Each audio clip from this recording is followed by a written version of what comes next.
Alright, so we're here in Moab, Jeep Mecca, the playground for any off-road and 4x4 and that's out there. We got a lot of trails we're going to hit, but today I wanted to bring us here and I wanted to reveal the Jeep to y'all on how it's completely changed in this past couple months of me throwing it together and getting everything done, finalized. We got a lot of help from a lot of people, and I just want to show you what we've done with it. It looks freaking awesome, so I can't wait to show you, and here we go.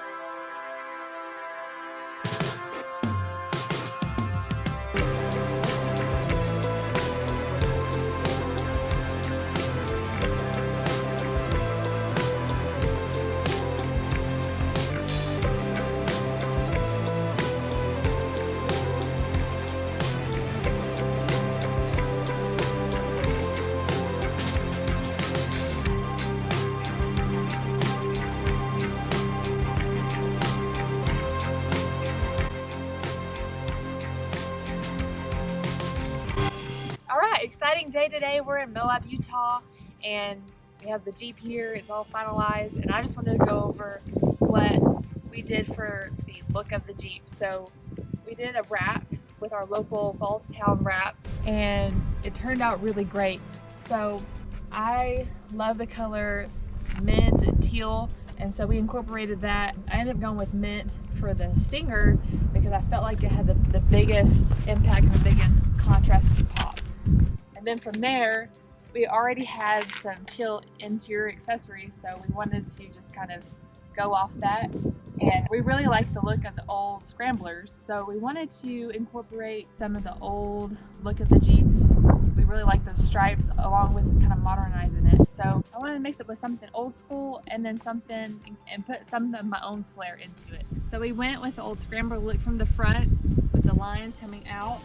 And then I wanted to add some mountains into it. So I basically just took my iPhone, took a picture of the Jeep, and just kind of scribbled on it until I figured out what I liked. And we went back and forth with the wrap guys, and so we could fine tune the look of it.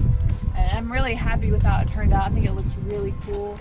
It was kind of difficult because we have all the armor and just the cutouts and different things, how we were gonna incorporate it without having any weird lines or anything. So in the end, it turned out really awesome. I think us Jeep people like to make our Jeep ours, and so I think we accomplished that with this one.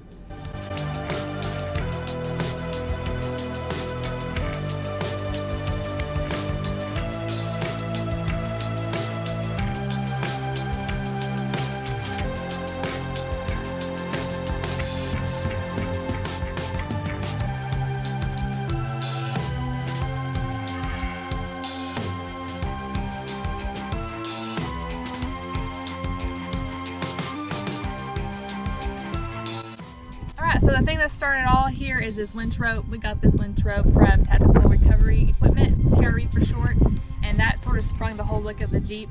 So we're gonna do a whole video on TRE and their equipment and how to run it and how easy it is to use. It's gonna be awesome, so stay tuned for that. All right, so Ren had these wheels lying around, and we thought it'd be really neat to incorporate that mint color, and with just some Plasti Dip. We just got some playing cards and wrapped it around and taped the rest of it and did a few coats of Plasti Dip, and they're pretty good. I've already scratched one of them on wheeling, but it's not a big deal. It's easy to fix and repaint, so we just wanted something temporary. We're looking at maybe doing some V-locks down the road, but just for this trip, these wheels fit perfectly and can incorporate some cool flair to it, so we went ahead and just sprayed them just to kind of give it a little bit more of a pop. Alright, so we went with the KM3 BFG. I love these tires. I've always loved BFGs. I had them on my first Cherokee, and I had the KM2s, and they lasted freaking forever. And they're a really stout tire. I even put 2 holes in my tire and ran them down to like 8 PSI and never had a problem, even after I patched it. Hit up Christopher Olson, a discount tire for any tires and wheel packages that you would like to see on your vehicle. He can definitely hook you up.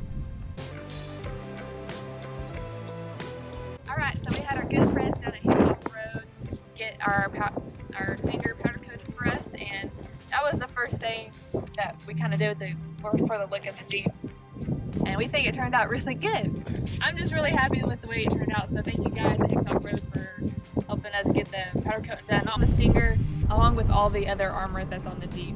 It looks like new paint, so thank you very much for getting that all done. It looks really good. So I did a high pinion 30 in the front to get rid of the low pinion Dana 30 that all the TJs came with.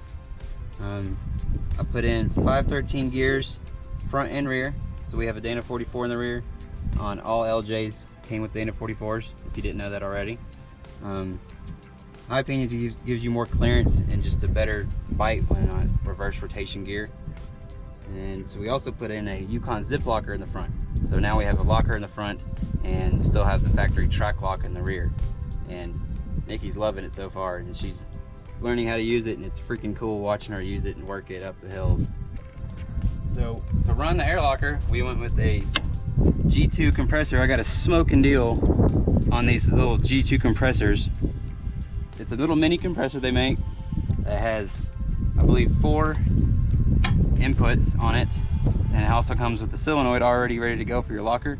So all you have to do is plug in your hose and run it down to your locker. And a good rule of thumb is to keep your entire roll of line, because if you're on the trail and you break the line that you've measured out from the compressor to the locker, you're kind of screwed without a locker. So if you save the whole roll and just zip tie it up and have it connected, you have an always extra line to either use for the rear or front. So it works out great. All right, so that's the Jeep. We love the way it looks, and the only thing now to do is go wheeling and go tear this thing up. What do you think? I think we're not gonna tear it up, but let's go wheeling. Okay, well, I hope y'all enjoyed the video. Make sure you like and subscribe, and make sure to check out the Instagram page because I post updates on there before the YouTube channel. So follow along with us, and if you like anything you see or have any questions, feel free to comment down below, and we will see y'all later. Bye.